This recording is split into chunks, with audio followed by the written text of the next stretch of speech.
Hello students, good evening everyone. Today we will be starting from chapter 3 and in the last class we discussed first two chapters of class 6th social and political life. So basically this book is related to all the chapters of Indian polity, right so कुछ चीज़ें जो हैं वो थोड़ी आपको ध्यान रखनी है जब भी हम मतलब क्लास को स्टार्ट करेंगे।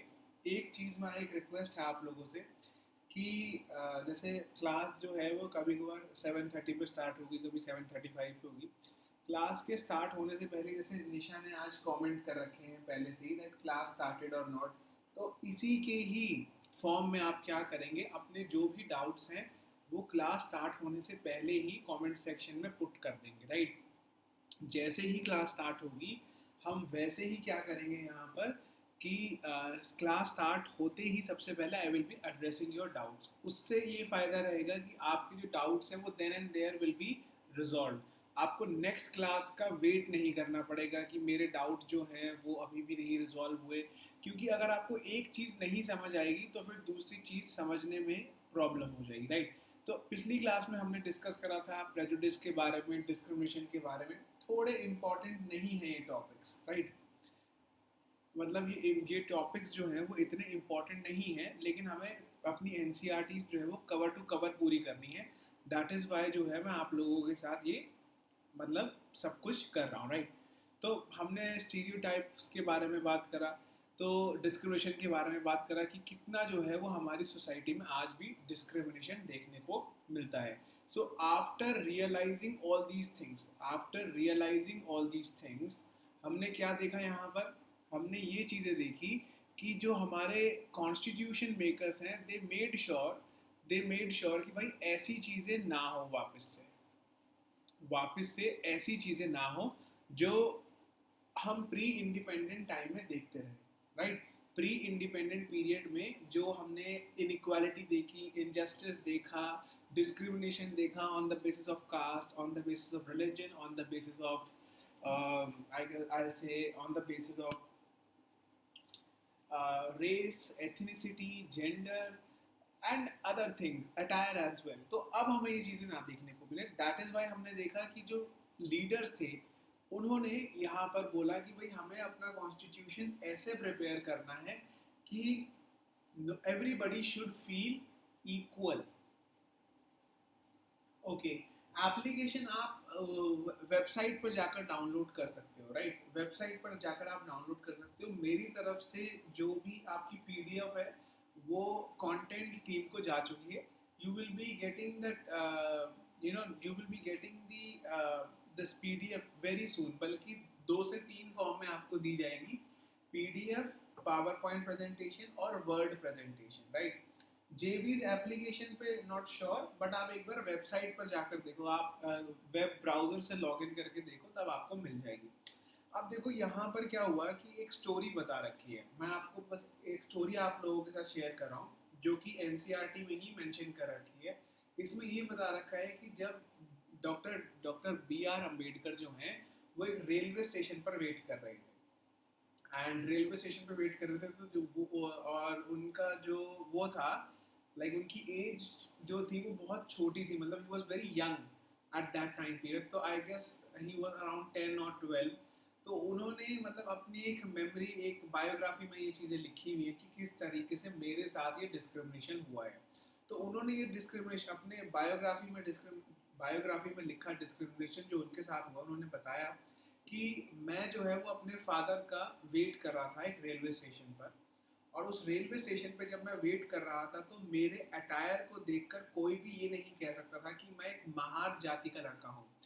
जो महार कास्ट होती है वो महाराष्ट्र में एक दलित कास्ट है, that is untouchable caste. Mahar जाति जो है वो महाराष्ट्र में अनटचेबल कास्ट मानी जाती है। तो उन्होंने अपनी बायोग्राफी में ये लिखा हुआ था कि मेरे अटायर को देख के, मेरे कपड़ों को देखकर कोई भी ये नहीं कह सकता था कि जो मैं हूँ वो एक दलित हूँ। तो उन्होंने बोला कि मैं अपने फादर का वेट कर रहा था रेलवे स्टेशन पर कि मेरे फादर जो हैं या तो वो अपने किसी सर्वेंट को भेजेंगे या फिर वो खुद आएंगे, और उसके बाद जो है वो मैं वापस से घर जा सकूँगा। लेकिन उन्होंने बोला कि आधा घंटा हो गया, 50 मिनट हो गए, कोई भी नहीं आया रेलवे स्टेशन पर, ना मेरे फादर आए, ना ना फादर की सर्वेंट आए। उसी समय पर एक स्टेशन मास्टर जो है वो मुझे देखकर एकदम से मेरे पास आए, एंड ही थॉट कि मैं खो गया हूँ। तो जैसे कि बी आर अम्बेडकर ने लिखा था कि जिस जिस तरीके से मैंने कपड़े पहने हुए थे, उस उन कपड़ों को देखकर कोई भी नहीं कह सकता कि मैं एक दलित हूँ, बल्कि लोग यही समझेंगे कि मैं एक ब्राह्मण जाति से, उच्च जाति से आ, नाता रखता हूँ। तो जैसे ही स्टेशन मास्टर आए, तो स्टेशन मास्टर ने बी आर अम्बेडकर को देखा, तो वो काफ़ी घबरा गए कि आपको किसी की ज़रूरत है या नहीं है, आपको किसी को कांटेक्ट करना है, या फिर आप मेरे ऑफिस में आकर बैठ सकते हो। तो उन्होंने ऐसी जब नॉर्मल कॉन्वर्सेशन चल रही थी, तो उन्होंने बस आप उनसे पूछ लिया कि आपका नाम क्या है। तो उन्होंने बताया मेरा नाम भीमराव है। तो उन्होंने बोला अपना नाम बताओ, पूरा बताओ मुझे आप। तो उन्होंने बताया कि मैं भीमराव अम्बेडकर हूँ और मैं महार जाति से बिलोंग करता हूँ। तो उन्होंने ये स्पेसिफिकली बताया क्योंकि उस समय पर कास्ट बेस्ड सोसाइटी ही होती थी। तो उन्होंने बताया कि मैं महार जाति से हूँ। जैसे ही टीटी को ये पता चला, सॉरी स्टेशन मास्टर को ये पता चला कि बी आर अम्बेडकर जो है वो महार जाति से हैं, तो वो एकदम से बौखला गया। मतलब the person got shocked that why the person of such low caste is wearing such good clothes, and just because कि वो यहाँ पर उनकी हेल्प नहीं करना चाहते थे, या फिर कोई यहाँ पर कोई सीन नहीं क्रिएट करना चाहते थे, he just left from the place and he never looked back कि यहाँ पे कोई छोटा बच्चा जो है वो अपने फादर का वेट कर रहा है या नहीं कर रहा है। तो this was one of those instance जो हमने देखा कि बी आर अम्बेडकर ने डिस्क्रिमिनेशन फेस करा। बी आर अम्बेडकर ने ये भी अपने बायोग्राफी में लिखा हुआ है अपने डिस्क्रिमिनेशन के एक्सपीरियंसेस को, कि जो जब मैं स्कूल में पढ़ने जाता था, तो जो मेरे टीचर थे वो मुझे स्पेसिफिकली कहा करते थे कि आपको नीचे बैठना है, और बाकी जो ब्राह्मण जाति के बच्चे हैं वो सारे के सारे ऊपर बैठेंगे। बल्कि ये बात इतनी आगे तक पहुंच चुकी थी कि जो ब्राह्मण जाति के स्टूडेंट्स थे, उनके पेरेंट्स को ये बात पता चल गई कि जो इनके बच्चे हैं वो उस क्लास में जाते हैं जहाँ पर एक दलित भी पढ़ने आता है। तो ब्राह्मण जाति के जो पेरेंट्स हैं, स्टूडेंट्स के जो पेरेंट्स हैं, वो क्लास टीचर से आकर स्पेसिफिकली मिल रहे हैं, स्पेशली मिल रहे हैं हेड मास्टर से, और वो कह रहे हैं कि अगर आप इस दलित बच्चे को यहाँ पर पढ़ाओगे हमारे स्टूडेंट्स के साथ में, हमारे बच्चों के साथ में, तो हम अपने बच्चों को स्कूल और विद्यालय भेजना भी बंद कर देंगे यहाँ पे। तो हेडमास्टर इस बारे में बहुत ज़्यादा मतलब घबरा गया कि अगर बच्चे ही नहीं आएंगे ब्राह्मण जाति के, तो कौन पैसा देगा, कौन स्कूल चलाएगा। तो ब्राह्मण मतलब, क्योंकि अब अगर ब्राह्मण जाति ही उस समय पर जो है वो एजुकेशन को अटेन कर पाती थी, बाकी सब लोग एजुकेशन को इतनी इम्पोर्टेंट नहीं देते थे। तो अब यहाँ पर बी आर अम्बेडकर बहुत ज़्यादा मतलब परेशान हैं, टीचर भी बहुत ज़्यादा परेशान है कि भाई अब अगर इसको यहाँ पर बिठाऊंगा तो बाकी बच्चे नहीं आएंगे। तो बी आर अम्बेडकर के साथ उन्होंने क्या एग्रीमेंट करा कि भाई अगर आपको हमारी क्लास से पढ़ना है, शिक्षा लेनी है, तो आपको हमारी क्लास के बाहर बैठना होगा। पहले नीचे बैठना होता था, अब आपको हमारी क्लास के बाहर बैठना होगा। Then only you are allowed to take or gain the knowledge. Now this was the extent of the discrimination. आप ये देखो कि अगर भेदभाव की हद है तो वो इस तरह तक पहुंच चुकी है कि आपको, जैसे आपको ये बोल दिया जाए कि आप मेरी क्लास में अलाउड नहीं हो क्योंकि you belong to a particular caste. अब आज की तारीख में जो स्टूडेंट्स होते हैं वो बहुत ज़्यादा ईगोइस्टिक होते हैं, राइट। अगर किसी स्टूडेंट को ये बोलते हैं कि तुम बाहर जाओ, तो वो अगली बार क्लास नहीं आता है, राइट।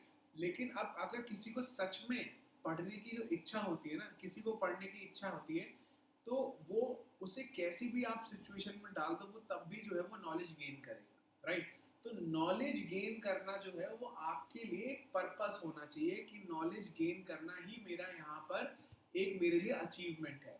नॉलेज जो है वो मैं बहुत कंफर्टेबल वे में गेन करना चाहता हूँ, या मैं सिर्फ ऑनलाइन ही क्लासेस अटेंड करना चाहता हूँ, तो वो चीज़ जो थोड़ी है वो गलत मानी जाती है, राइट। मतलब फिर मैं ये बोलूँगा कि फिर वो मेन पर्पस जो है वो आपका नॉलेज नहीं है, आपकी जो हंगर है वो नॉलेज की नहीं है, आपकी हंगर जो है वो कंफर्ट की है। आई होप आपको ये बात समझ आ गई होगी। Right. So that is why हमने कॉन्स्टिट्यूशन में ये सारी चीज़ें देखी. एंड आपने कॉन्स्टिट्यूशन में देखा कि ऐसे प्रिंसिपल्स को एनश्राइन करा गया है, ऐसे ऐसे कीवर्ड्स को डाला गया है जो कि हमें बताते हैं कि that our constitution respects the diversity, right. चाहे वो फ्रैटर्निटी वर्ड है, इक्वालिटी है, वो सारी की सारी चीज़ें जो हैं वो हमारी कंट्री के डाइवर्सिफाइंग एलिमेंट्स को देख कर ही रखे गए हैं, राइट. अब आगे चलते हैं. तो जैसे ये प्रियम्बल का अगर आप पेज देखोगे तो इसमें साफ साफ आपको यहाँ पे नजर आएगा that the constitution says that we will be providing what the constitution assures people about justice, constitution assures about liberty, equality, fraternity, right. और हमारा कॉन्स्टिट्यूशन अब क्या है, सेक्युलर भी है. सेक्युलर का मतलब है मतलब सेक्युलर अगर आप इंडियन कॉन्स्टिट्यूशन में देखोगे तो इसका मतलब है that the state has maintained a principled distance from its citizen. मतलब the state is not going to promote any one religion. हमारे यहाँ पर सेक्युलर का मतलब ये होता है. वेस्टर्न कंट्रीज में सेक्युलर को किसी और कॉन्टेक्स्ट में देखा जाता है, तो वो भी हम डिस्कस करेंगे. हमारा चैप्टर 2 यहीं पर ही खत्म हो गया. अब बात करते हैं हम चैप्टर 3 के बारे में. अब चैप्टर 3 का नाम है यहाँ पर गवर्नमेंट. आपने बहुत बार जो है वो यहाँ पर गवर्नमेंट का नाम सुना होगा कि गवर्नमेंट क्या है, गवर्नमेंट क्या नहीं है, गवर्नमेंट ने ये स्टेप लिया, गवर्नमेंट ने वो स्टेप लिया. लेकिन अगर किसी से पूछो कि गवर्नमेंट है क्या, तो कोई बता नहीं पाता कि गवर्नमेंट क्या है. Government like if I ask you what is government, you will not be able to answer in one line, right. So ये चीज़ें थोड़ी ध्यान रखना जो मैं बताने वाला हूँ. So we all know that कि हर कंट्री को एक गवर्नमेंट की ज़रूरत होती है, और गवर्नमेंट जो है it is the major decision making body to get things done, right. तो अगर आपका स्कूल बनाने की बात हो, या एक हाईवे बनाने की बात हो, या फिर हम वेजिटेबल्स के प्राइस कम करने की बात हो, या इलेक्ट्रिसिटी की सप्लाई की बढ़ाने की बात हो, इंटरनेशनल फ्लाइट्स को ऑन करना हो या उनको ऑफ करना हो, कोई भी सोशल इश्यूज से लेकर एक्शन लेना है, मतलब कोई सोशल इशू जैसे पावर्टी को लेकर कोई लॉ बनाना है, या मनरेगा को लेकर वेजेस बढ़ानी है, या कोई पोस्टल जो भारतीय पोस्ट है, इंडियन पोस्ट है, उसकी सर्विसेज चलानी है, या रेलवे सर्विस चलानी है, इसका जो मेजर एक्शन है वो यहाँ पर गवर्नमेंट लेती है. तो यही चीज़ जो है वो आपको समझनी है कि हमारी गवर्नमेंट जो है, बाकी जो भी आपको पब्लिक सर्विसेज देखनी है, it is the government which makes decision and get these things done, right. तो इन सब चीज़ों का थोड़ा पता होना चाहिए. मतलब मैं ये नहीं कह रहा हूँ कि यही चीज़ें जो है वो यूपीएससी अभी पूछेगी, बस आपको थोड़ा पता होना चाहिए कि गवर्नमेंट का क्या काम है. ना आपको ये भी पता है कि government has also the job of protecting the boundaries. और बाउंड्रीज कैसे प्रोटेक्ट करती है गवर्नमेंट, फोर्सेस के थ्रू, राइट. और the government also is responsible for ensuring that all its citizen have enough to eat. तो आपने देखा होगा कि हमारी गवर्नमेंट एमएसपी पे क्या लेती है, एमएसपी पे फार्मर से क्रॉप खरीदती है, और फूड कॉरपोरेशन ऑफ इंडिया या फिर नेशनल फूड सिक्योरिटी एक्ट के under government free ration distribute करती है. तो गवर्नमेंट एक वेलफेयर स्टेट का यहाँ पर हमारी गवर्नमेंट जो है वो काम करती है. अब आगे चले, यहाँ पे लेवल्स क्या होते हैं गवर्नमेंट के. हमारी कंट्री में 1992 से पहले 2 लेवल हुआ करते थे, दैट इज नेशनल गवर्नमेंट और या यूनियन गवर्नमेंट और स्टेट गवर्नमेंट. यूनियन गवर्नमेंट वो गवर्नमेंट होती है जो जो पार्लियामेंट के थ्रू जो है वो लॉ बनाती है, right. That is the central government. एक होती है स्टेट गवर्नमेंट जो स्टेट असेंबली के इलेक्शन लड़ती है, और वो स्टेट लेजिस्लेटिव असेंबली के थ्रू उसी स्टेट के लॉज बनाती है. यूनियन गवर्नमेंट पूरी कंट्री के लॉ बनाती है, राइट. अब तीसरी लेवल ऑफ गवर्नमेंट जो है वो आई 1992 में, जिसको हम बोलते हैं लोकल लेवल गवर्नमेंट, या जिसे हम बोलते हैं पंचायती राज, राइट. तो 3 टीयर सिस्टम जो है वो हमारी कंट्री में बोला जाता है, यूनियन गवर्नमेंट, स्टेट गवर्नमेंट और local government, right. Local government जो है वो विलेज लेवल पर काम करती है. अब लॉज एंड द गवर्नमेंट, आप सब लोगों को पता है कि द गवर्नमेंट जो है it make laws for everyone who lives in the country and has to follow this. अगर आपसे आप पूछोगे कि अगर लॉ जो है उसका एग्जांपल बताओ, जैसे अगर आप ये देखोगे कि अगर आप ट्रैफिक लाइट को जंप कर देते हो तो आपको जो है वो एक चालान इशू करा जाएगा 1000 रुपीज़ का, राइट. क्यों? क्योंकि आप दूसरों की सेफ्टी जो है वो खतरे में डाल रहे हो। आप अपनी तो लाइफ खतरे में डाल ही रहे हो, बल्कि आप दूसरों की सेफ्टी भी खतरे में डाल रहे हो, तो इसलिए आपको चालान इशू कर दिया जाएगा। ये एक लॉ है, राइट। और अगर आप गाड़ी चला रहे हो विदाउट लाइसेंस, देन ऑल्सो आपको यहाँ पर चालान देना पड़ेगा, क्योंकि जब तक आपको गवर्नमेंट के थ्रू लाइसेंस नहीं मिलता है, गवर्नमेंट आपको लाइसेंस तभी इशू करती है जब आप गाड़ी चलाने के सक्षम हो जाते हो, तो वहाँ पर आपका ड्राइविंग टेस्ट लेंगे। जब आप ड्राइविंग टेस्ट में पास हो जाओगे तभी आपको ड्राइविंग लाइसेंस इशू करा जाएगा। तो अगर आपको गाड़ी चलानी आती भी है और आपके पास तब भी लाइसेंस नहीं है, then also government has this right that they can issue you a fine. Why? Because in the eyes of the government, you do not have license and you have not undergone a test, right? तो ये चीज़ें आपको समझनी है कि government किस तरीके से लॉज बनाती है। अब दो तरीके की गवर्नमेंट जो है वो हमें ज़्यादातर देखने को मिलती है। गवर्नमेंट क्या है यहाँ पर? एक है डेमोक्रेसी और एक है मोनार्की। डेमोक्रेसी का मतलब है कि कलेक्टिव और मेजॉरिटी रूलर होता है। कलेक्टिव या मेजॉरिटी रूलर का मतलब क्या होता है? यहाँ पे हम सब लोगों ने वोट करा, और जब हमने वोट करा तो हमने एक लीडर को चुना अपने लिए, और वो लीडर जो है वो हमारी विल्स को, हमारी डिमांड्स को पार्लियामेंट में या फिर स्टेट लेजिस्लेटिव असेंबली में प्रेजेंट, मतलब उनको रिप्रेजेंट करेंगे।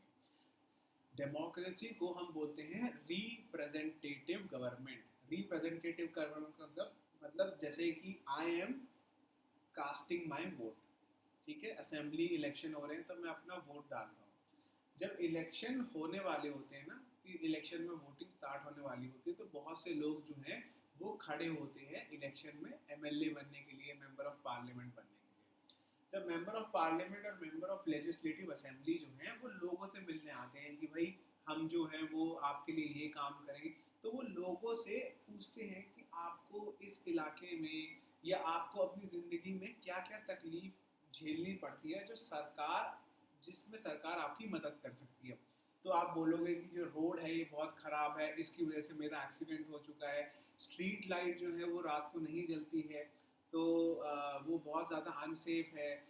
और भी बहुत सी चीज़ें हैं, हमारे यहाँ पे सूएज जो है वो, ड्रेनेज जो है वो सही तरीके से नहीं है, और ड्रेनेज कवर्ड नहीं है। तो आप ये सारी प्रॉब्लम्स अपने किसको बताओगे? The person who will be fighting elections, चाहे वो मेंबर ऑफ पार्लियामेंट हो, चाहे वो मेंबर ऑफ लेजिस्लेटिव असेंबली हो। तो इसे हम बोलते हैं अब representative government, because the person who has come for the votes, and suppose if he wins, उन्होंने इलेक्शन जीत लिया, now he will present your demands in the legislative assembly। उन्होंने वो, जब बात करी जाएगी असेंबली में, तो वो अपने एरिया की डिमांड रखेंगे कि भाई मेरे एरिया में जो ड्रेनेज है वो कवर कर देनी चाहिए, तो सरकार को इसके लिए एक लॉ पास करना चाहिए कि भाई ड्रेनेज जो है वो 80% कवर होनी ही चाहिए हर डिस्ट्रिक्ट के अंदर। तभी इसको हम बोलते हैं रिप्रेजेंटेटिव गवर्नमेंट, बिकॉज जो जिन लोगों को हमने सेलेक्ट करा है वो हमारी विल को, हमारी डिमांड को रिप्रेजेंट करते हैं। कहाँ पर? असेंबली में। और असेंबली क्या है? Assembly is the legislative body, it can pass laws, that is why इसको बोला जाता है रिप्रेजेंटेटिव गवर्नमेंट। अब इसमें रूलर हमें समझ आ गया। देखो मैंने क्या बताया आप लोगों को कि जो जो आपका डेमोक्रेसी है वो मेजॉरिटी रूलर है, और मोनार्की जो है वो है सिंगल रूलर। इसमें क्या समझ आता है आपको? सिंगल रूलर का मतलब है जहाँ पर जो है वो किंग रूलर होते हैं, तो किंग को किसी से भी परमिशन लेने की जरूरत नहीं है कोई भी डिसीजन लेने से पहले। King can do anything on an arbitrary basis. ये चीजें थोड़ी ध्यान रखना आप, राइट। किंग जो है he can take any decision on an arbitrary basis, right. जो उनका मन करेगा वो कर सकते हैं। अब सिलेक्शन जो है वो कैसा होता है? अगर डेमोक्रेसी को देखें तो इलेक्शन होगा हर 5 साल के अंदर, और लोगों का डिसीजन होना चाहिए, लाइक पीपल्स डिसीजन, राइट। अब सिलेक्शन ऑफ रूलर क्या है? एस्क्राइब्ड स्टेटस, मतलब अगर आप सपोज किसी राजा की फैमिली में पैदा हुए हो, और राजा जो है वो रूलर रहा है, तो जब राजा की डेथ हो जाएगी तब आप इनहेरिट कर लोगे किंग की पोस्ट। तो मतलब इसके लिए आपको कुछ अचीव करने की जरूरत नहीं पड़ेगी, राइट। तो अचीव नहीं करना, इट विल बी एस्क्राइब, मतलब पापा भी राजा थे तो मैं भी राजा हूँ, तो राजा का बेटा राजा, वो वाली बात है, राइट। रूलिंग सिस्टम क्या है, लेजिस्लेटिव, एग्जीक्यूटिव और जुडिशरी। तो ये जो है वो यहाँ पर गवर्नमेंट होती है, राइट। और यहाँ पे क्या है, रॉयल।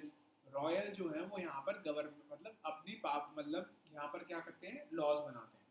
तो ये ट्रेडिशनल पॉलिटिकल सिस्टम है, और डेमोक्रेसी एक मॉडर्न पॉलिटिकल सिस्टम है।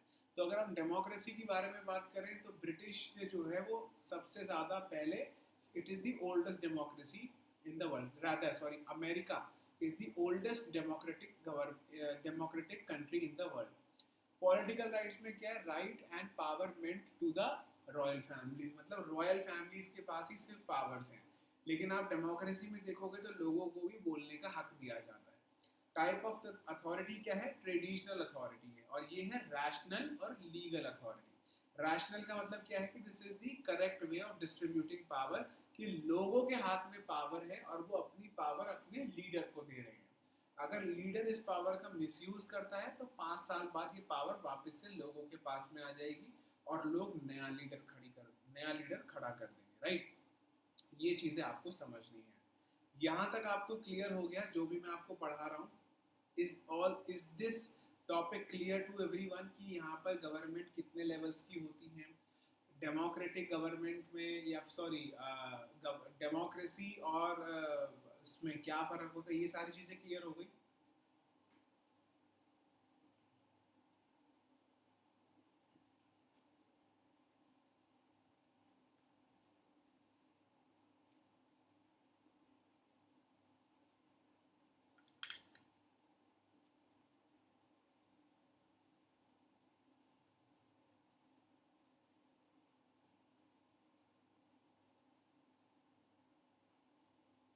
तो किसी का कोई डाउट है?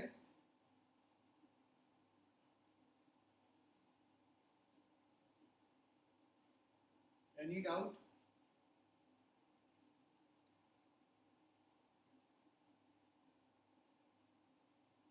फ्रीडम ऑफ स्पीच के बारे में आपको जानना है? देखो, अगर आप बात करोगे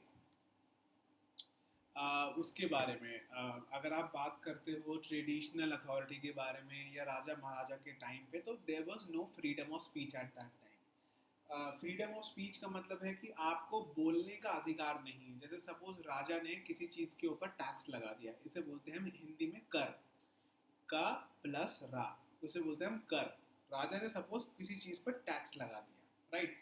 तो आप राजा की अथॉरिटी को चैलेंज नहीं कर सकते, आप उसको क्रिटिसाइज नहीं कर सकते कि आपने टैक्स क्यों लगा दिया। और अगर आपने राजा की अथॉरिटी को चैलेंज कर दिया, then you will be persecuted, आपको आपका सर काट दिया जाएगा या आपको जेल के अंदर काल कोठरी में डाल दिया जाएगा।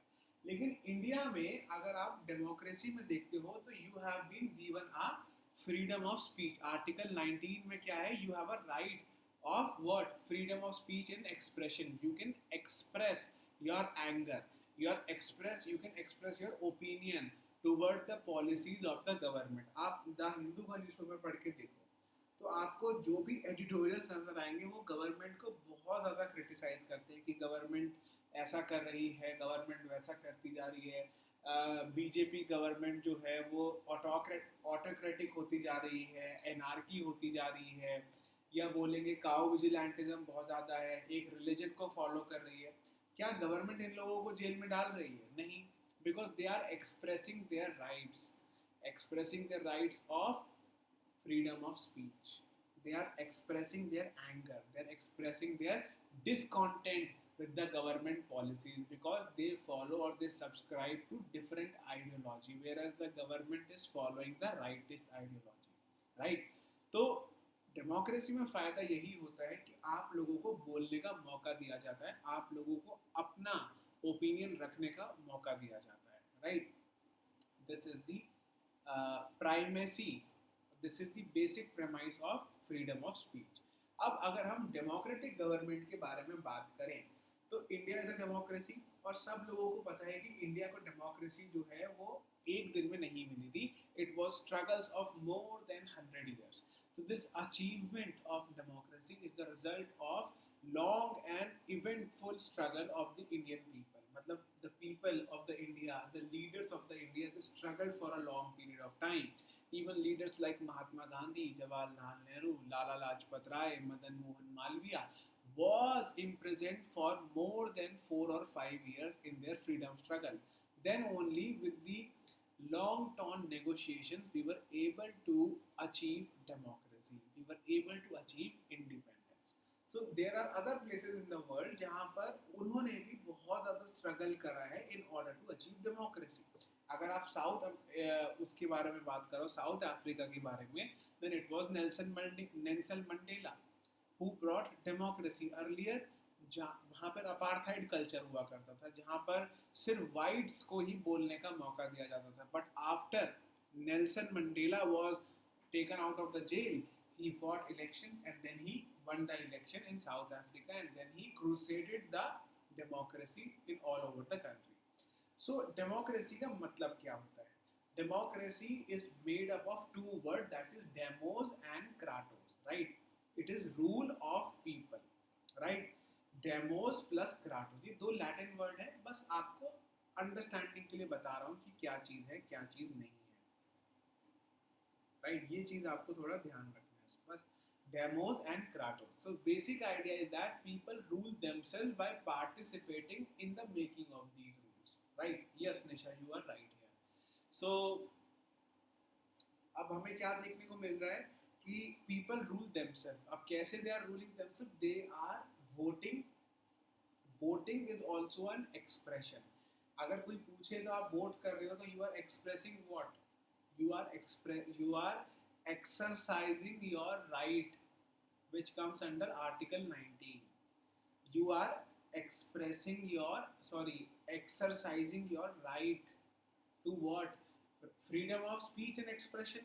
तो आप जब वोट कर रहे हो ना, तो you are expressing your view. आप एक पार्टी को चुन रहे हो, एक रिप्रेजेंटेटिव को चुन रहे हो, तो you are also expressing by voting. आप वोट कर रहे हो तो आप अपनी चॉइस रिफ्लेक्ट कर रहे हो कि हाँ भाई मेरे लिए ये पार्टी ठीक है. So that also comes under the fundamental right. अब डेमोक्रेटिव गवर्नमेंट जो है उनको रिप्रेजेंटेटिव गवर्नमेंट बोला जाता है. वो क्यों बोला जाता है मैं ऑलरेडी आप लोगों को एक्सप्लेन कर चुका हूँ. तो रिप्रेजेंटेटिव डेमोक्रेसीज में लोग डायरेक्टली डिसीजन मेकिंग में जो है वो इन्वॉल्व नहीं होते, क्योंकि हमारे देश की जो जनता है वो है 130 करोड़. अब 130 करोड़ अगर लोग पार्लियामेंट में डिसीजन लेने जाएंगे तो आई डोंट थिंक सो कि हम यहाँ पर कभी भी डिसीजन ले पाएंगे. That is why these representatives जिनको हम चुनते हैं, they meet and they make decision for the entire population.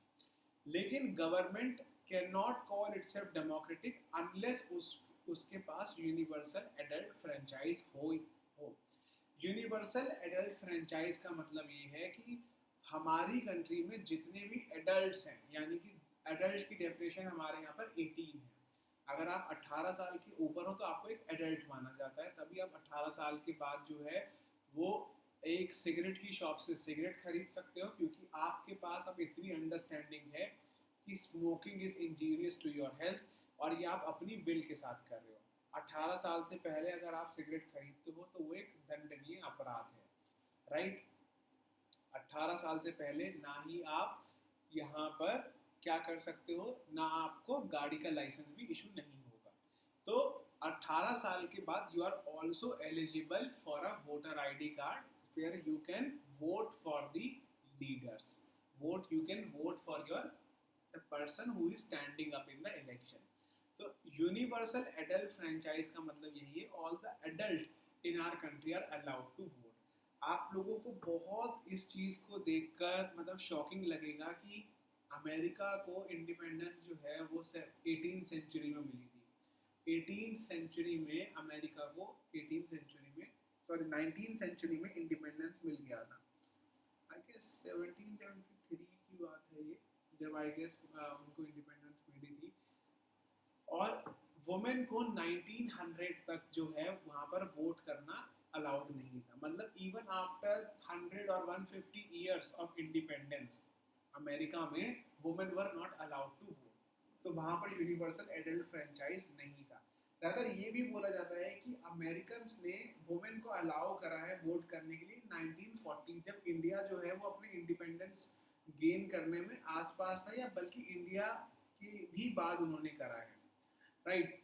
अब अगर आप इंडिया के भी बारे में बात करो, तो हमारी गवर्नमेंट, मतलब जो ब्रिटिश गवर्नमेंट थी, उन्होंने भी 1919 में वुमेन को वोट करने के लिए अप्रूवल दिया था। 1919 से पहले वुमेन को वोट जो है वो नहीं अलाउ करा जाता था 1919 से पहले।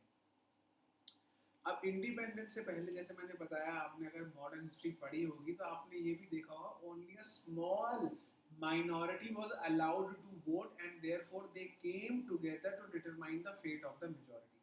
मतलब ये बोला जाता था कि हमारी पूरी पॉपुलेशन, तो उस समय पर जो इंडिया की पॉपुलेशन हुआ करती थी वो अराउंड 30 करोड़, राइट। तो only 10% of the people were allowed to vote, and वो इसलिए होता था क्योंकि जिन लोगों की जिन लोगों के पास वेल्थ अच्छी हुआ करती थी, वो ही लोग जो है वो वोट कर सकते थे। तभी गांधी जी ने क्या लिखा है अपने जर्नल में, गांधी जी एक जर्नल है यंग इंडिया, राइट। तो उन्होंने बोला, I can not possibly bear the idea कि जिसके पास पैसा है, a man who has got wealth should have the vote, but a man which has got a character but no wealth or literacy should have no vote. मतलब पहले जो है voting जो है वो उन लोगों को ही राइट दिया जाता था जिन लोगों के पास पैसा है, यानी कि इनकम स्टेटस के ऊपर। और दूसरा, यहाँ पर आप लिटरेट हो या नहीं हो, पढ़े लिखे हो तभी वोट दे सकते हो। लेकिन अब ऐसा नहीं है हमारी कंट्री में। The person if the person has attend the age of 18, वो यहाँ पर वोट कर सकते हैं, राइट। तो यहाँ पर यही चीज आपको समझनी है। इंडिया जैसे ही इंडिपेंडेंट हुआ, यहाँ पर 1947 में यूनिवर्सल एडल्ट फ्रेंचाइज जो है वो हमारी कंट्री में लागू हो गया था। इसके बारे में आप पढ़ लेना, इसे बोलते हैं हम suffrage movement. Vote for women के बारे में जो मैंने आप लोगों को बताया अभी, वो इसको आप पढ़ सकते हो, जो पीपीटी आपको दी जाएगी आप उसमें से पढ़ लेना। ये आपकी क्लास 6 की एनसीईआरटी से ही पिकअप करा गया है। अब हमारा एक नेक्स्ट चैप्टर आता है, दैट इज चैप्टर 4, जहाँ से हमारी क्लास आज स्टार्ट होनी चाहिए थी। हमारी जो लास्ट क्लास है वो इसलिए नहीं हम पूरी कर पाए क्योंकि उस क्लास में हमने ये चीज़ देखी कि हम बहुत ज़्यादा इंटरनेट कनेक्टिविटी को फेस कर रहे थे, and that was not smooth, that is why, right. तो अब हमारे तीनों के तीनों चैप्टर जो हैं वो पूरे कंप्लीट हो गए हैं। अब आज की जो क्लास है वो हमारी यहाँ से स्पेसिफिकली स्टार्ट होनी थी, but I will make sure कि आपकी आज की जो क्लास है वो पूरी की पूरी हो जाए, राइट। हम एटलीस्ट 2 चैप्टर तो आज करेंगे, बल्कि हमें 3 चैप्टर कर रहे थे, पर एटलीस्ट हम 2 करेंगे आज चैप्टर, जिससे कि क्लैरिटी आ जाए और हम जल्द से जल्द अपने आगे की सब्जेक्ट्स को भी पकड़े, राइट। तो अभी तक कोई डाउट नहीं है, राइट। अब हम पढ़ते हैं की एलिमेंट्स ऑफ डेमोक्रेटिक गवर्नमेंट। हमने ये देख लिया कि डेमोक्रेटिक गवर्नमेंट क्या होती है। देखो यहाँ पर बताया गया है कि की एलिमेंट्स क्या होते हैं, क्या जो है वो चीज़ें गवर्नमेंट को डेमोक्रेटिक बनाती हैं। सबसे पहले है यहाँ पर पार्टिसिपेशन। तो आप पार्टिसिपेशन कैसे करते हो? पार्टिसिपेट करते हो आप गवर्नमेंट के अंदर by voting, by casting your vote. You are expressing your choice कि मैं इस लीडर को जो है वो अपने ऊपर रखना चाहता हूँ, यही जो है वो मेरे डिसीजंस लेंगे। These representatives take decision on the behalf of the people, right? In doing so, they will keep in mind the voices and the interest of the people। मतलब जब भी वो लोग कोई भी डिसीजन लेते हैं तो जो representatives होते हैं, एमएलए होते हैं या मेंबर ऑफ पार्लियामेंट होते हैं, they always keep in mind कि लोगों की डिमांड क्या है, लोगों के इंटरेस्ट में ही हम ये सारा लॉ बना रहे हैं। All governments are elected for fix period. तो हमारी कंट्री में 5 साल के लिए गवर्नमेंट को चूज करा जाता है, अमेरिका में 4 साल के लिए करा जाता है, ठीक है। In India the period is 5 years. अब अगर गवर्नमेंट एक बार इलेक्ट हो जाती है तो वो उसी 5 ईयर्स के लिए यहाँ पर एलिजिबल रहती है टू रूल। 5 साल बाद उस पॉलिटिकल पार्टी को वापस से इलेक्शन लड़ना पड़ेगा अगर उनको वापस से पावर में आना है या री इलेक्ट होना है, राइट। तो अब 5 साल के अंदर जो भी गवर्नमेंट डिसीजंस लेती है, लोगों को ये एहसास हो जाता है कि भाई इनको अब हमें फिर से चुनना है या नहीं चुनना है। तभी बोलते हैं कि डेमोक्रेसी में लोगों से गलती होने के भी चांसेस है, कभी कभार वो किसी गलत गवर्नमेंट को चुन लेते हैं। तो 5 साल बाद अब जब पता चल गया कि ये गवर्नमेंट इनके काम नहीं आ रही है और it is not taking decision in the interest of the people, that government will be remove. Congress government को लोगों ने हटा दिया, शायद कांग्रेस से लोग सरकार लोग जो है वो खुश नहीं थे, तभी वो बीजेपी को लिया है। जिस दिन लोग जो हैं वो बीजेपी से परेशान हो जाएंगे वो बीजेपी को हटा देंगे। Make sure it is the people who are in the power, right? It is the people who are in the power, not the prime minister. Prime minister के पास पावर 5 साल रहती है, लोगों के पास पावर हर 5 साल बाद वापस आती है। अगर हम डेमोक्रेसी के बारे में बात करें तो मैंने आप लोगों के लिए फ्लो चार्ट बनाया है। मैं अपनी वीडियो जो है वो हटा रहा हूँ, तो आपको ये फ्लो चार्ट अच्छी तरीके से जिससे देख पाओ। अब फ्लो चार्ट में अगर आप देखोगे तो मैंने यहाँ पे लिखा हुआ है कि डेमोक्रेसी का मतलब होता है यहाँ पर रिप्रेजेंटेटिव गवर्नमेंट। अब रिप्रेजेंटेटिव गवर्नमेंट का मतलब ये है कि people take decision through voting and election. People take decision through voting and election. अब जब आप यहाँ पर वोट कर लेते हो तो यहाँ पर एक एमएलए और एमपी को आप जिता देते हो। अब वो मेंबर ऑफ पार्लियामेंट जो है वो अब आपके लिए डिसीजन बनाएगा, वो लॉ बनाएगा या रूल बनाएगा, वो उनके ऊपर डिपेंड करता है, वो जिस चीज़ के साथ जो करना चाहते हैं वो करेंगे। If people are not happy with the government, suppose इन्होंने आपने रिप्रेजेंटेटिव चुना, वो रिप्रेजेंटेटिव जो है वो आपके इंटरेस्ट में लॉ नहीं बना रहा है, तो लोग जो है वो खुश नहीं हो रहे हैं। People are not happy with the government, people are not happy with the government, what will they do?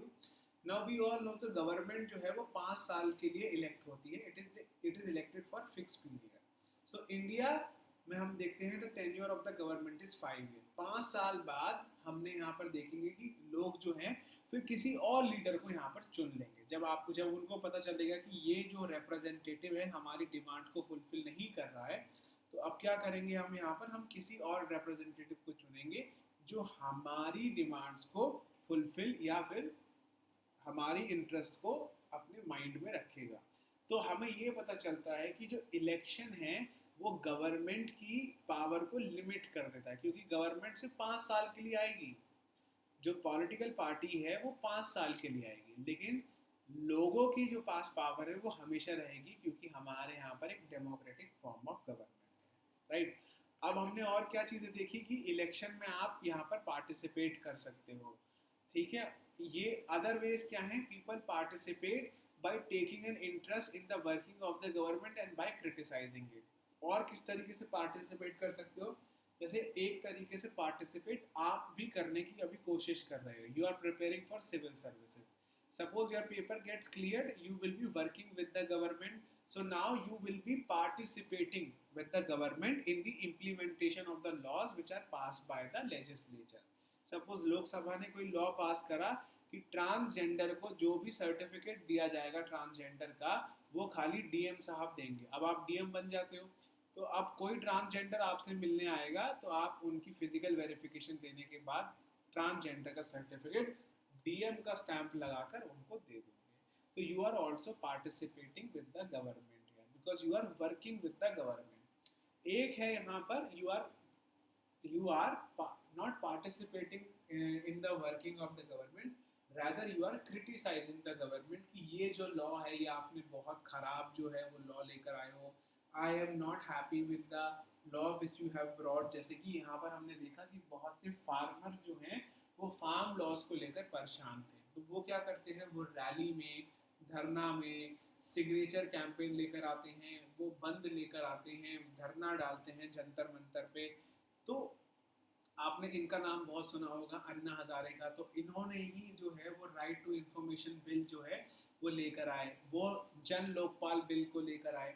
वो इसलिए लेकर आए क्योंकि वो चाहते थे कि हमारी कंट्री में ट्रांसपेरेंसी जो है वो बढ़ जाए। राइट टू इंफॉर्मेशन भी जो है वो आपके आर्टिकल 19 का ही पार्ट है, राइट? आपको बाद में पता चलेगा, थोड़ा एडवांस लेवल पर पता चलेगा कि आर्टिकल 19 का जो पर्पस है वो राइट टू इंफॉर्मेशन से क्या है। ये हम क्लास 11th की उस एनसीईआरटी में पढ़ेंगे, ठीक है? तो rallies protest are also critical elements of participative governance. तो ये सिग्नेचर कैंपेन जो है वो इसी चीज़ का यहाँ पर क्या है, एक एग्जाम्पल है। ये सिग्नेचर कैंपेन ये सिटीजनशिप अमेंडमेंट बिल को लेकर आपको क्या दिख रहा है, क्या दिख रहा है, ये प्रोटेस्ट हो रहा है, रैलीज निकल रही है। Another way is to participate into organising themselves into social movement जो गवर्नमेंट को चैलेंज करती हैं, राइट। तो member of the minority community, Dalit, they often are able to participate in this manner, right. तो आपने वुमेन को भी देखा कि वुमेन अपनी राइट्स के लिए यहाँ पर कर रही है। लेकिन कभी कभार हमें ये देखने को मिलता है कि जो कॉन्फ्लिक्ट है, कॉन्फ्लिक्ट तब आता है जब आपकी डिमांड अलग है और गवर्नमेंट जो है वो लॉस किसी और चीज़ को लेकर बना रही है, तो एक कॉन्फ्लिक्ट आ जाता है। अब इन कॉन्फ्लिक्ट से क्या होता है, इन कॉन्फ्लिक्ट से आ जाता है वायलेंस। अब इस वायलेंस को रिजॉल्व करने के लिए हमें किसी ना किसी तरीके से क्या चाहिए, रेजोल्यूशन। तो ये रेजोल्यूशन हम कैसे कर सकते हैं, हम लोगों को ज़्यादा से ज़्यादा कंट्रोल करने की कोशिश कर सकते हैं पुलिस के थ्रू। तो government uses police institution in order to control people. इतना इम्पोर्टेंट हमारे लिए नहीं है।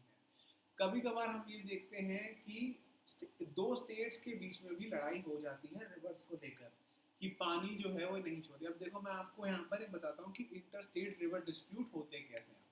जैसे सपोज लो, ये सपोज जैसे आपको पता है कि ये जो स्टेट है ये केरला है, राइट। अब केरला की एक रिवर है और वो यहाँ से ओरिजिनेट होती है और वो यहाँ से ऐसे पास होके इस बे ऑफ बंगाल में ड्रेन कर जाती है। अब जब रिवर यहाँ पे ओरिजिनेट हो रही है, सपोज ये रिवर जो है वो यहाँ पर ओरिजिनेट हो रही है, अब केरला के पास, केरला के अंदर ही ओरिजिनेट हो रही है, तो केरला क्या करेगी, अब केरला यहाँ पर एक डैम बना सकती है। अब जब आप डैम बना लेते हो ना, तो वहाँ पर आप बहुत सा पानी जो है वो स्टोर कर लेते हो। लेकिन आपको लगता है कि जब रिवर का फ्लो जो है वो बहुत ज़्यादा हो गया है, रिवर का जो फ्लो है वो बहुत ज़्यादा हो गया है, तो जो भी डैम के अंदर वाटर है ना वो आप रिलीज कर दोगे। अब एकदम से आप बहुत ज़्यादा पानी रिलीज करोगे, तो अब पानी जो रिलीज है वो कहाँ जाएगा, वो जाएगा तमिलनाडु के अंदर। तो तमिलनाडु में अब बाढ़ आने की जो है वो सिचुएशन बढ़ गई है, राइट। तो जब रेनी सीजन होता है तो क्या करती हैं स्टेट्स, वो जो भी एक्स्ट्रा वाटर होता है वो रिलीज कर देती हैं।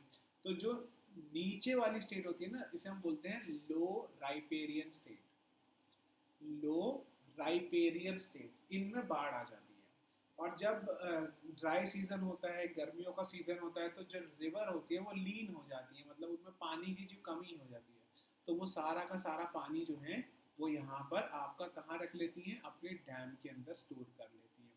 तब तमिलनाडु के एग्रीकल्चर फार्म लैंड्स को पानी नहीं मिलता और यहाँ पर हम देखते हैं कि काफ़ी ड्रॉट आने की सिचुएशन रहती है। तो ऐसे जो है वो इंटर स्टेट डिस्प्यूट हमें देखने को मिलते हैं कि कैसे जो है वो पानी के ऊपर लड़ाई होती है, राइट।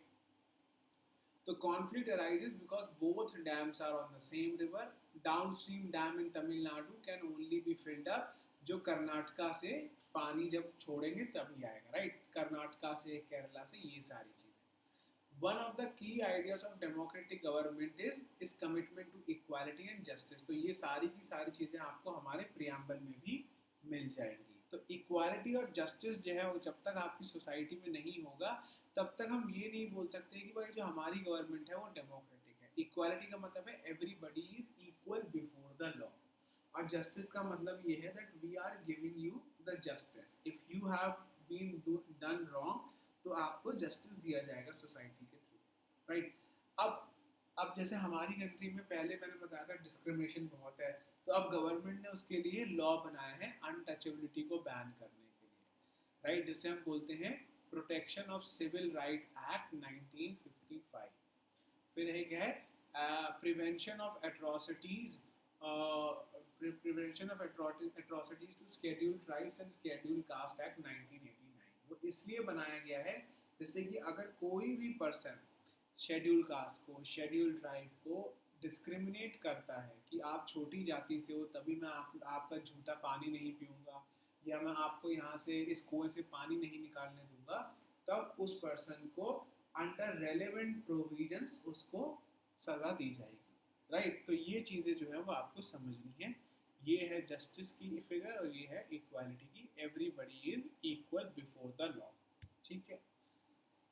अब गवर्नमेंट जो है वो कभी कभार स्पेशल प्रोविजंस भी बनाती है फॉर सर्टेन ग्रुप। जैसे आपने देखा वुमेन को जो है वो रिजर्वेशन दिया गया है लोकल गवर्नमेंट के अंदर 1/3। मतलब जो आपकी पंचायती राज है वहाँ पर 33% रिजर्वेशन दे रखा है वुमेन सीट्स के लिए हर लेवल के अंदर। चाहे वो आपका इंटरमीडिएट लेवल हो, ब्लॉक लेवल हो, या फिर ऊपर का लेवल हो, पंचायत लेवल हो, नीचे का लेवल, राइट। तो आप ये भी देखोगे कि हमारे यहाँ पर रिजर्वेशन भी दिया गया है शेड्यूल कास्ट और शेड्यूल ट्राइब को सेंट्रल सर्विसेज के अंदर। एक वो भी चीज़ आपको ध्यान रखनी है। आई होप आपको ये सारी चीज़ें क्लियर हो गई, right. Is this clear to you?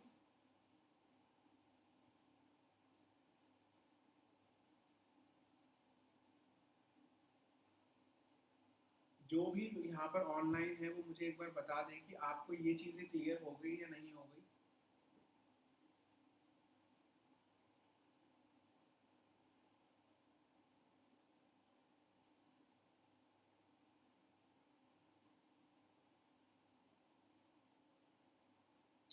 ठीक है पारुल, आपको क्लियर हो गई है? ठीक है आगे चलते हैं। एवरीथिंग इज क्लियर, ठीक है। अब देखो ये जो चैप्टर है ना पंचायती राज, इसको हम नेक्स्ट क्लास में करेंगे।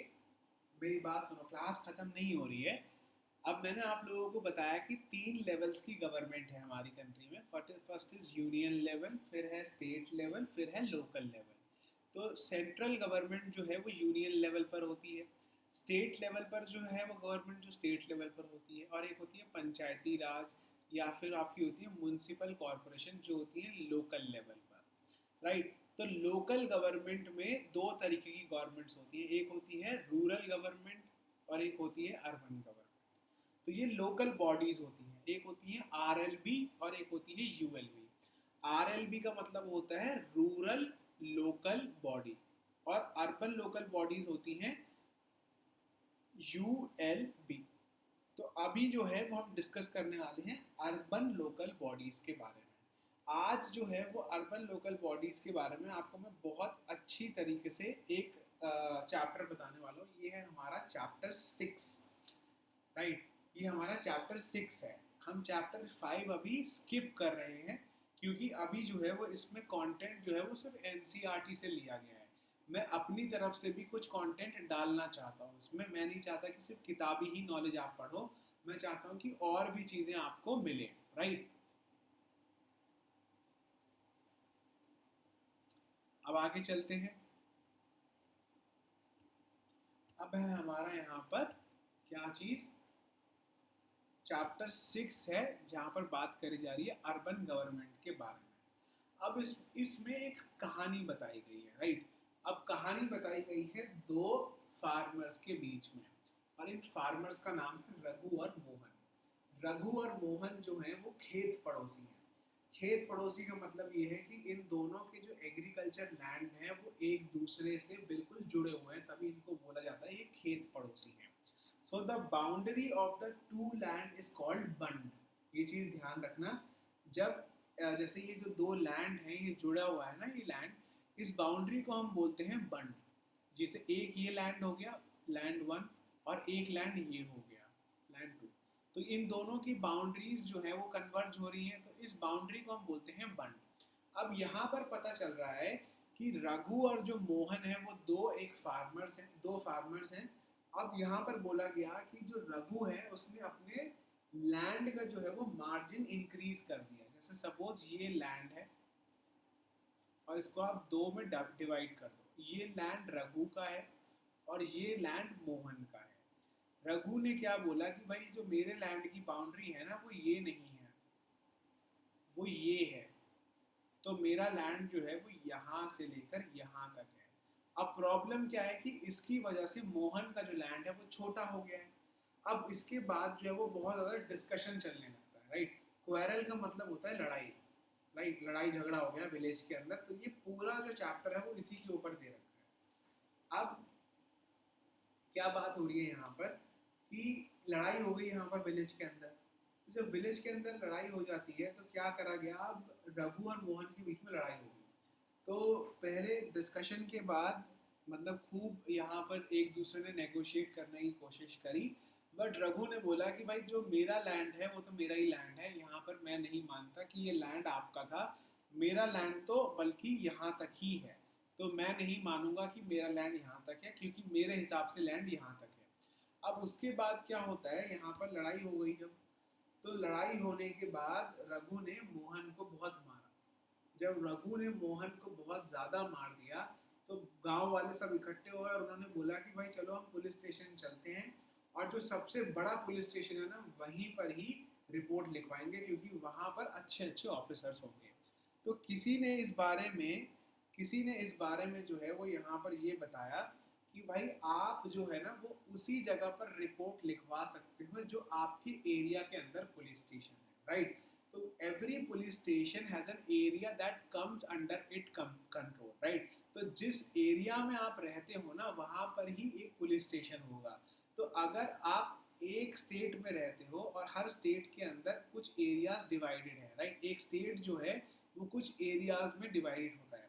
तो अगर क्राइम जो है वो यहाँ पर हुआ है, तो आप इस एरिया के पुलिस स्टेशन में अपनी जो रिपोर्ट है वो रजिस्टर नहीं करवा सकते हो। तो जो भी एरिया का ही पुलिस स्टेशन है वहां पर आपको अपनी रिपोर्ट को रजिस्टर करवाना पड़ेगा। So all persons that in that area can report cases or inform the police about any theft that has taken in the area, right।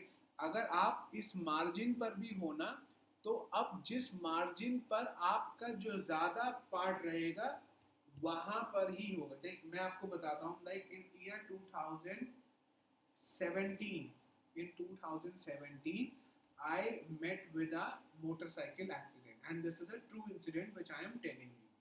So when I met with an accident, so the accident happened on the boundary of two regions. So when I called the police got confused that on, in which police station that this case needs to be registered. Then the policeman came and asked me, जब आप bike से आपका जब किसी गाड़ी ने आपकी bike को टक्कर मारी, तो आप किस साइड में जाकर गिरे। तो मैंने बोला कि मैं उस साइड में जाकर गिरा। तो उन्होंने बोला कि ये उन पुलिस वालों के एरिया में आप जाकर गिरे हो, तो वो ही पुलिस जो है वो आपके साथ डील करेगी। तो वो पुलिस वाले जो हैं वो मेरे साथ तब तक वेट करते रहे जब तक उस एरिया की पुलिस नहीं आई। So this is the true incident, right. सो ये चीज़ें आपको ध्यान रखनी चाहिए कि it is the responsibility of the police station to inquire and to investigate and take action जो उनके एरिया के अंदर में हुआ है। अगर आपका एरिया यहाँ पर डिवीजन में आ गया है और यहाँ पर डिवीजन आ गया है, तो अगर आपका एक्सीडेंट यहाँ पर हुआ और आप यहाँ पर आकर गिरे, तो यहाँ की पुलिस जो है वो यहाँ पर मैटर को इन्वेस्टिगेट करेगी। ये एक छोटी सी नॉलेज जो है वो यहाँ पर बताई जा रही है, राइट। अब जो कंप्लेन है वो कौन रजिस्टर कर रहा है, यहाँ पर स्टेशन हेड ऑफिसर, जिसे हम बोलते हैं SHO, ठीक है। ये कांस्टेबल मतलब ये एक पोजीशन होती है, जैसे कांस्टेबल होता है, हेड कांस्टेबल होता है, सब इंस्पेक्टर होता है, इंस्पेक्टर होता है, सिमिलर चीज़ें यहाँ पर आपको नजर आएंगी, राइट। अब हम बात कर लेते हैं, जब अब यहाँ पर मैंने रघु और मोहन के बारे में बात बताई, तो जब रघु ने मोहन को बहुत मारा तो मोहन पुलिस स्टेशन चला गया। जब मोहन पुलिस स्टेशन गया तो उसको पता चला कि अब स्टेशन हेड ऑफिसर ने मेरी कंप्लेन जो है वो रजिस्टर कर ली है, और उसने ये बोला है कि मैं इस इन्वेस्टिगेशन को कल से स्टार्ट करूंगा।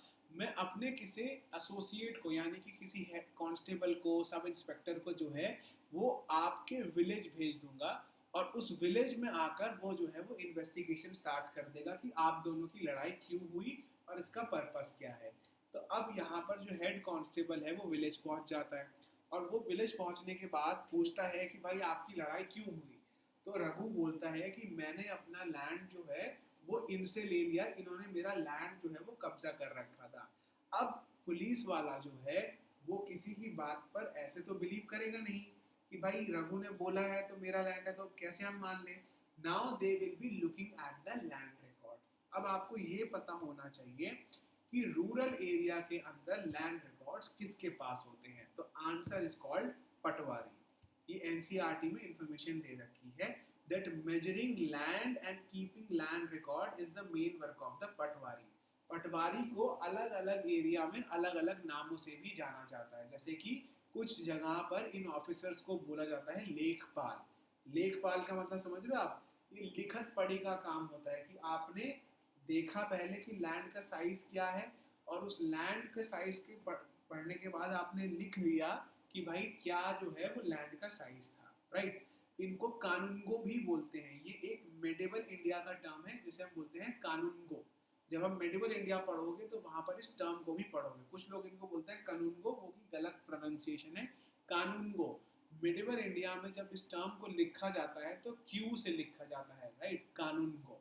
इसे हम बोलते हैं कर्मचारी और विलेज ऑफिसर। तो ईच पटवारी जो है is responsible for a group of villages. तो ये आप देख रहे हो पटवारी जो है वो अब क्या कर रहा है यहाँ पे,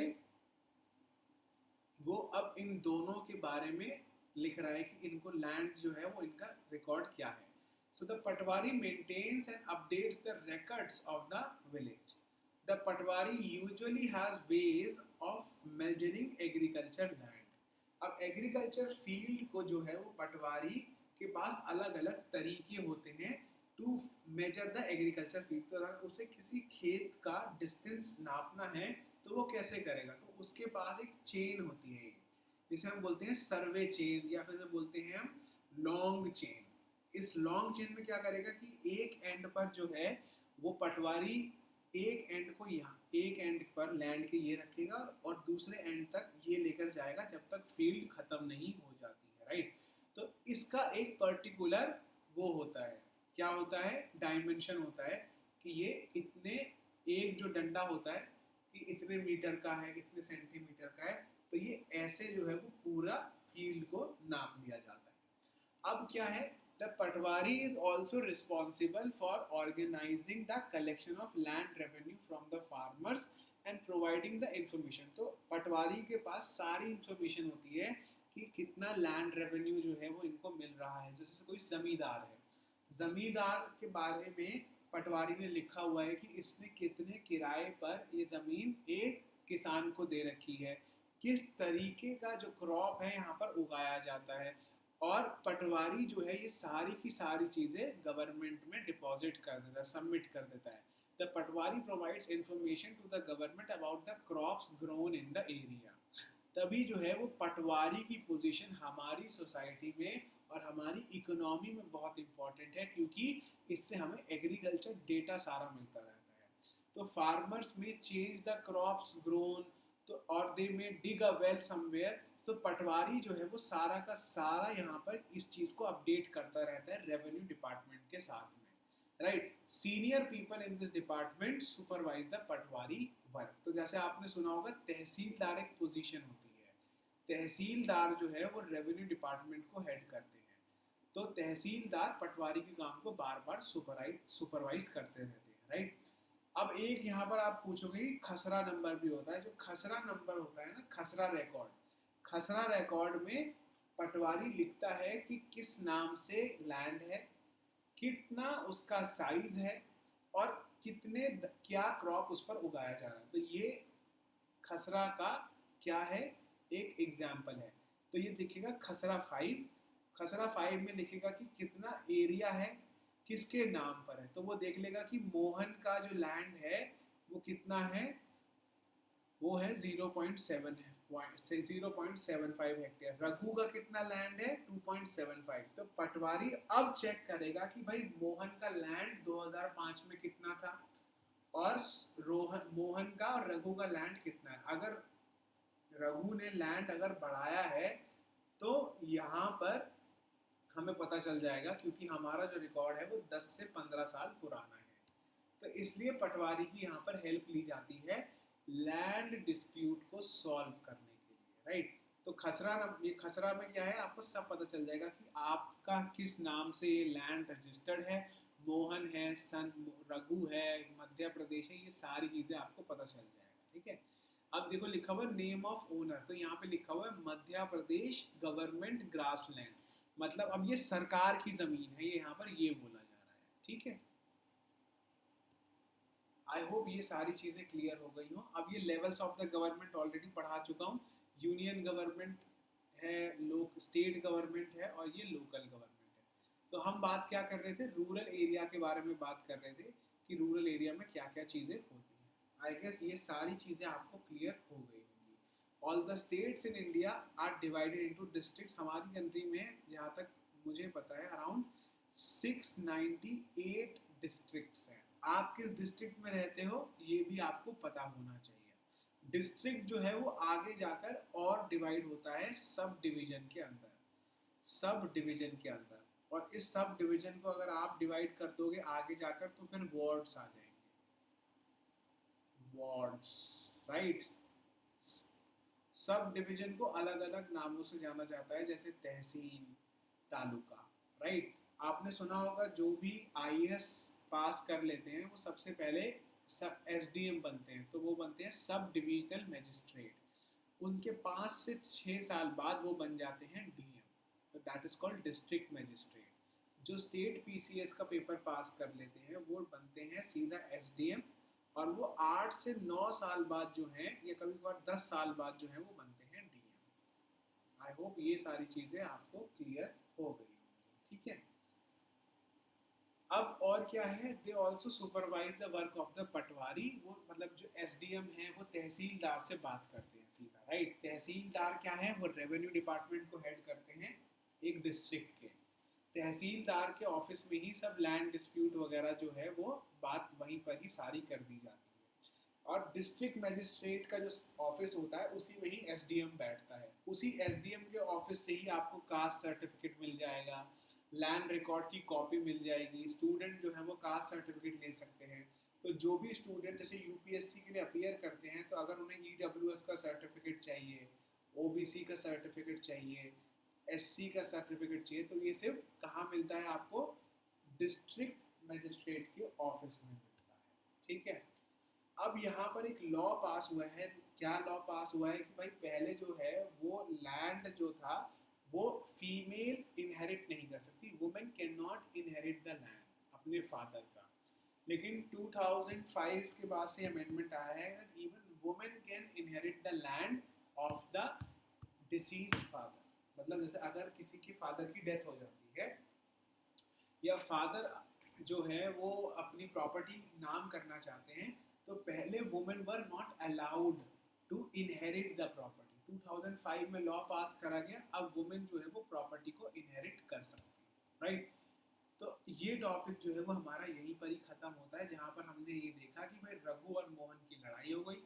रघु और मोहन की लड़ाई कैसे रिजॉल्व हुई, क्या क्या यहाँ पर एडमिनिस्ट्रेशन ने काम करा, राइट। हमने ये भी सीखा कि एक एरिया में पुलिस स्टेशन जो होता है वहीं पर ही आपको अपनी कंप्लेन रजिस्टर करनी होती है, क्योंकि पुलिस स्टेशन उसी एरिया की कंप्लेन रजिस्टर करता है जो उनके एरिया में आते हैं, ठीक है। अब हमारा एक चैप्टर रह रहा है ग्राम पंचायत का, पंचायती राज का। तो मैं पंचायती राज का चैप्टर जो है वो आपको अगली क्लास में पढ़ाऊंगा। उसके बाद हम पढ़ेंगे अर्बन गवर्नमेंट के बारे में कि अर्बन लोकल बॉडीज जो हैं और उस अर्बन लोकल बॉडीज काम कैसे करती हैं, और अर्बन लोकल बॉडीज में क्या क्या एडमिनिस्ट्रेशन होती है, राइट। तो मैंने आप लोगों को अभी बताया पटवारी के बारे में, तहसीलदार के बारे में, जो कि ये रूरल लोकल गवर्नमेंट में हमें देखने को सॉरी ये आ, उसमें देखने को मिलता है हमें एडमिनिस्ट्रेशन ऑफिस में, ठीक है। तो is that clear to everyone? किसी का कोई डाउट है यहाँ पर तो पूछ सकते हो आप।